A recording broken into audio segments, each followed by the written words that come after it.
Bir kitabda oxuyurdum, bir tacir deyir, antik əşyalar satırmış, qədim əşyalar. Sonra deyir, işini dəyişməli olur. Orada da bahalıq olur da. Deyir, bir iki dənəsini saxlayır, çox bahalı bir qab, bir dənə də, bilmirəm, kasa. Bir qab, bir kasa saxlayır ki, dar günümdə çox bahalı olur da, qədim əşyadır, qədim. Çox bahalı olur ki, dar günümdə deyib, bundan istifadə eləyərəm. Bir gün səfərə gedir, anası, qoca anası qalır evində. Qabaqlar da belə adamlar var, gəl bu köhnə əşyaları alardılar. Bir kişi gəlir, cəmaatdan alır da evdə köhnə samavardan, nədən var. Bu arvada da yaxınlaşır, deyir ki, köhnə kürüş nəsə bir şey evdə var. Deyir ki, yox, bizlər şey təzədir. Deyir, bir bax da.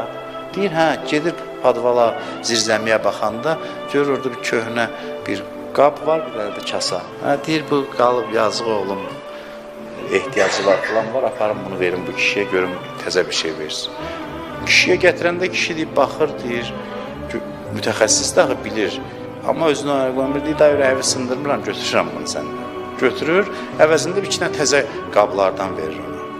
Arvad deyir, sevincək qayıdır, bunu Ustad Səfainin kitabında yazır, bir mövzu ilə bağlı yazır. Elə bu mövzuya da tətbiq eləmək olur.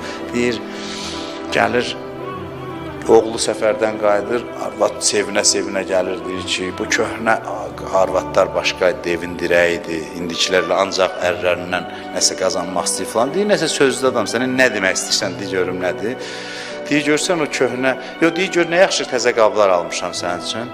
Baxır, deyir, hə, lap yaxşı, çox yaxşı. Deyir, bilirsən nəyin qarşılığında? Deyir, qalmışdı o zirzəmdə köhnə şeylər. Onları verdim, deyir, bunu aldım. Deyir, arvad sevincək, mənim az qaldı ürəyim yansın. Ki, mən dar günümə çox bahalı bir şeydi saxlamışdım.